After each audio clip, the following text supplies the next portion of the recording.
ಕೊರಗ ಸಮುದಾಯದ ವ್ಯಕ್ತಿಯೊಬ್ಬರನ್ನ 30 ವರ್ಷಗಳಿಂದ ಮನೆಯಲ್ಲಿ ಜೀತಕ್ಕೆ ಇಟ್ಟು ದೌರ್ಜನ್ಯ ಎಸಗಿರುವ ಪ್ರಕರಣಕ್ಕೆ ಸಂಬಂಧಪಟ್ಟಂತೆ ಮಹಿಳೆಯೊಬ್ಬರನ್ನ ಪೊಲೀಸರು ಬಂಧಿಸಿದ್ದಾರೆ.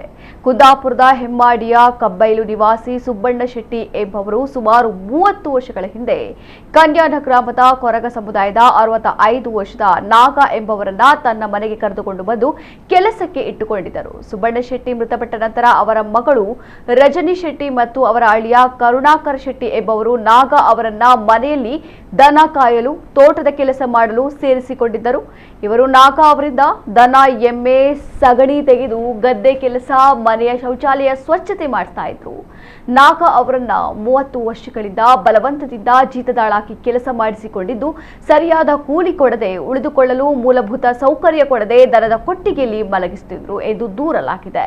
ಇವರಿಗೆ ದನದ ಕೊಟ್ಟಿಗೆಯಲ್ಲಿಯೇ ವಾಸಸ್ಥಳವನ್ನಾಗಿ ನೀಡಿದ್ದು, ತಿಂಡಿ ತಟ್ಟೆಗಳು, ಬಟ್ಟೆ ಎಲ್ಲ ದನದ ಕೊಟ್ಟಿಗೆಯಲ್ಲಿಯೇ ಇಡುವಂತೆ ಒತ್ತಾಯ ಮಾಡಿದ್ದಾರೆ.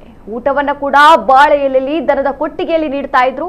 ನಾಗ ಅವರಿಗೆ ಸಂಬಳ ಕೊಡದೆ, ಮನೆಯಿಂದ ಹೊರಗಡೆ ಹೋಗಲು ಬಿಡದೆ ದೌರ್ಜನ್ಯ ಎಸಗಿರುವುದಾಗಿ ದೂರಲಾಗಿದೆ. ಈ ಬಗ್ಗೆ ಕುಂದಾಪುರ ಗ್ರಾಮಾಂತರ ಪೊಲೀಸ್ ಠಾಣೆಯಲ್ಲಿ ಪ್ರಕರಣ ದಾಖಲಾಗಿದೆ. ಪ್ರಕರಣದ ತನಿಖೆ ನಡೆಸಿದ ಕುಂದಾಪುರ ಉಪವಿಭಾಗದ ಪೊಲೀಸ್ ಉಪಾಧೀಕ್ಷಕ HD ಕುಲಕರ್ಣಿ ಅವರು ಆರೋಪಿ ರಜನಿ ಶೆಟ್ಟಿಯನ್ನ ಬಂಧಿಸಿ ನ್ಯಾಯಾಲಯಕ್ಕೆ ಹಾಜರುಪಡಿಸಿದ್ದಾರೆ. ನ್ಯಾಯಾಲಯವು ಆರೋಪಿಗೆ ನ್ಯಾಯಾಂಗ ಬಂಧನ ವಿಧಿಸಿದೆ.